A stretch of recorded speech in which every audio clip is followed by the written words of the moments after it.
દરેક નીતિની સામે કાયદાની રીતે ઊભો રહેતો SSK ન્યૂઝ ચેનલ। રાજસ્થાનના જોધપુર જિલ્લાના બાસની પોલીસ સ્ટેશનના ગુનામાં 18 વર્ષથી નાસ્તા ફરતા ફરારી આરોપીને સુરત ક્રાઇમ બ્રાન્ચ પોલીસે ઝડપી પાડી રાજસ્થાન પોલીસને સોંપ્યો હતો।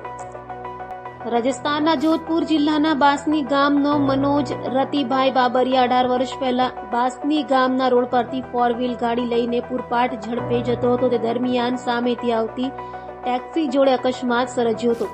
આ બાબતનો ગુનો બાસની પોલીસ સ્ટેશનમાં નોંધાયો હતો અને ધરપકડથી બચવા છેલ્લા 18 વર્ષથી નાસ્તો ફરતો હતો। તે આરોપી સુરતના મોટા વરાછા સુદામા ચોક પાસેના સૌંદર્ય પેલેસમાં રહે છે।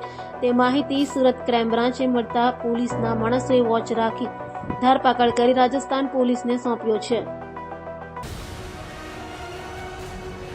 દરેક નીતિની સામે કાયદાની રીતે ઊભો રહેતો SSK ન્યૂઝ ચેનલ।